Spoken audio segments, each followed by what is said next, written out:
Very good morning to all of you. So today we are going to cover the next part of the recruitment, in which we will cover the various sources and methods of recruitment. First is about the sources of recruitment. Sources means कौन-कौन से जगह से organization employees को recruit कर सकती है. There are two types of basic sources. First is internal sources and second is external sources. First is internal sources of recruitment. It refers to recruitment that takes place from within the organization. मतलब जब हम पुराने अपने employees को ही जो नई vacancies है वहाँ पे recruit कर लेते हैं, उसको हम कहते हैं internal sources of recruitment. जिससे सबसे पहला आता है transfer और promotion. Transfer implies shifting of an employee from one job to another without any change in the responsibilities. On the other hand, promotion refers to shifting of an employee to higher position, carrying higher status, responsibilities and pay.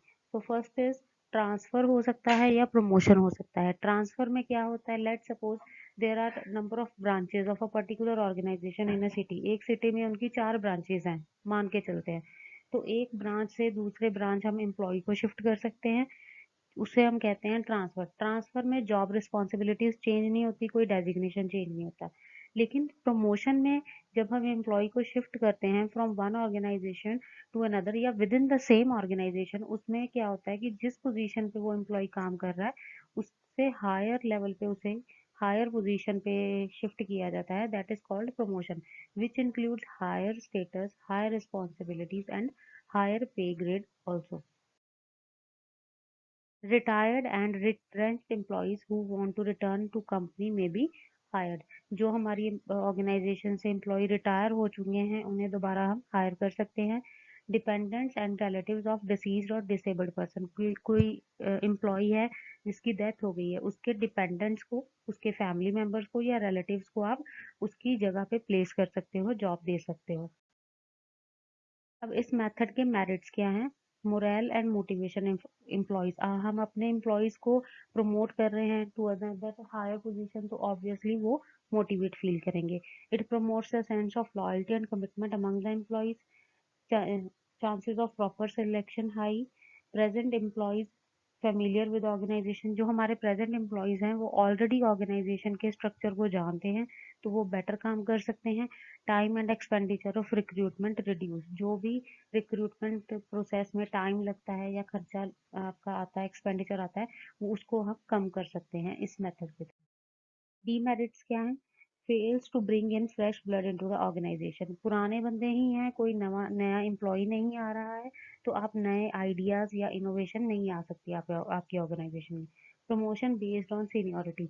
जब भी हम किसी को promote करते हैं that should be on the basis of seniority, तो ये भी एक डीमेरिट है. Choice in selection is restricted. आपके पास लिमिटेड चॉइस है, जितने एम्प्लॉयज हैं आपके ऑर्गेनाइजेशन में, लिमिटेड एम्प्लॉयज हैं, उन्हीं में से चूज करके आपको जो है वो अपनी वैकेंसीज फिल करनी है. All vacancies can not be filled from with in. कई बार को ऐसे एम्प्लॉयज नहीं होते कि आप सारी वैकेंसीज ही विद इन ऑर्गेनाइजेशन फिल कर सको. कोई ऐसी वैकेंसीज होती हैं जिसके लिए हमें बाहर से एम्प्लॉयज लेके आने पड़ते हैं. Not available to newly established enterprise. जो नई एंटरप्राइजेस खुली हैं, नई कंपनीज खुली हैं, उनमें ये मेथड फॉलो नहीं हो सकता. Next is external sources. External sources of recruitment lie outside the organization. सबसे पहला कैटेगरी क्या है? Educational institution. लाइक कॉलेजेस में या इंस्टीट्यूशंस में कंपनीज विजिट करती हैं for placement of the students. ठीक है, तो that can also be used as a method of recruitment.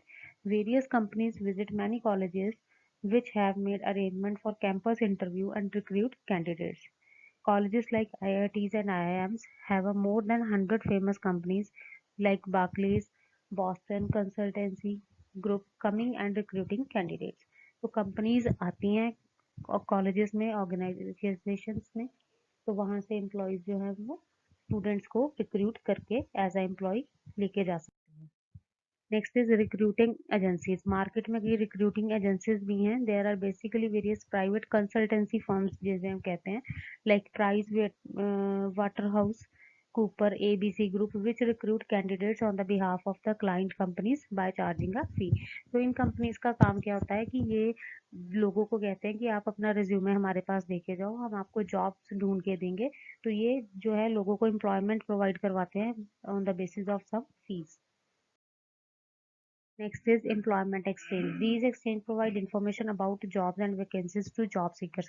हर एक जगह पे एक गवर्नमेंट की तरफ से एक एम्प्लॉयमेंट एक्सचेंज होता है जहाँ पे जो भी लोग अनएम्प्लॉयड है वो अपने आप को जाके रजिस्टर करवा सकते हैं। जब भी उनकी क्वालिफिकेशन के अकॉर्डिंग जॉब्स निकलती हैं तो उन्हें इन्फॉर्मेशन दी जाती है। Casual callers, many candidate visit the company by themselves. कई कैंडिडेट्स क्या करते हैं कि डिफरेंट डिफरेंट कंपनीज में खुद विजिट करके अपने रिज्यूमेस देके आते हैं। That can also be used for filling the vacancy. Labor contractor, many workers recruited through contractors who maintain close relation with such labor, basically seen in construction jobs. तो कई बार क्या होता है जैसे ठेकेदार सुना होगा आपने, तो उनके पास लेबर्स के कांटेक्ट होते हैं जहाँ जो आप डेली बेसिस पे एज अ लेबर काम करते हैं। तो बेसिकली कंस्ट्रक्शन की जॉब्स में ये बंदे रिक्रूट किए जा सकते हैं। Gate recruitment. In this method, a notice on the notice board of the company specifying job details of job vacancies can be put. कई बार ऑर्गेनाइजेशन के बाहर एक नोटिस लगा दिया जाता है कि इतने नंबर ऑफ एम्प्लॉयज चाहिए with this the qualification and this qualities. ठीक है, तो उससे भी आप को हेल्प मिलती है रिक्रूटमेंट के लिए। Recommendation, employees recruited through recommendations by trade union के थ्रू जो एम्प्लॉयज रिकमेंड किए हैं उनको आप as a source of recruitment use कर सकते हो। Press advertisement in newspaper and journals has wide range. This method can be used for technical, clerical and managerial. हर तरह की जॉब वैकेंसीज आप न्यूज़पेपर में दे सकते हो, वहां से भी आप कैंडिडेट्स जो है वो अट्रैक्ट कर सकते हो। अब इस मेथड के मेरिट्स क्या हैं? People have requisite skill, education and training can be recruited. जैसे स्किल्स आपको चाहिए, जैसा लेवल ऑफ एजुकेशन चाहिए, वैसे लोग आप हायर कर सकते हो। Best selection method irrespective of caste, creed, religion, sex. इस मेथड में किसी भी तरह का कोई डिस्क्रिमिनेशन नहीं है, सबको चांस दिया जाएगा, ठीक है, कि वो अप्लाई कर सकते हैं। Helps to bring new blood, new ideas to the organisation. Expertise and experience from other organisation can be bought. कई बार क्या होता है कि हम अपनी कॉम्पिटिटर ऑर्गेनाइजेशन से भी एम्प्लॉयज हायर करके लेके आ सकते हैं। Never drives up applicable to new firms as well. तो दिस मेथड जो है वो एप्लीकेबल है to all the organizations, whether it is old organization और it is a new organization. Next is methods of recruitment. Recruitment methods means by which are the means by which the organization attempts to establish contact with potential employees, provided the necessary information and encourages them to apply for jobs. First method is direct method. Under this method, scouting, named exhibit, and waiting list are used. Scouting, when a company representative may be sent to educational and training institutions. तो जो हमने पहले पढ़ा है कि company educational institute से भी employees higher कर सकती है। तो स्काउटिंग में क्या होता है कि ऑर्गेनाइजेशन अपना एक रिप्रेजेंटेटिव वहाँ पे भेजते हैं ताकि वो सारा प्लेसमेंट सेशन वहाँ पे कंडक्ट कर सके। Manned exhibit, when representatives sent to seminar and conventions where they can exhibit their mobile offices to go to desired centers, या एक पर्टिकुलर जगह पे एक लोकेशन पे उनके ऑफिसेस बनाए जा सकते हैं जहाँ से वो एम्प्लॉयज को पोटेंशियल एम्प्लॉयज को देख के फिर आगे कंपनी में फॉरवर्ड कर सकते हैं। वेटिंग लिस्ट ऑफ कैंडिडेट्स, जो रिज्यूमेज हैं आपके पास, all these are waiting list of candidates. Indirect method में again advertisement in newspaper and journal. Third party method में आप किसी एजेंसी, प्राइवेट कंसल्टेंसी फर्म्स के थ्रू प्लेसमेंट कर सकते हो या फिर पब्लिक एम्प्लॉयमेंट एक्सचेंजेस के थ्रू आप एम्प्लॉयज रिक्रूट कर सकते हो। So this was all about the topic. Next time we will meet with the new topic. Thank you.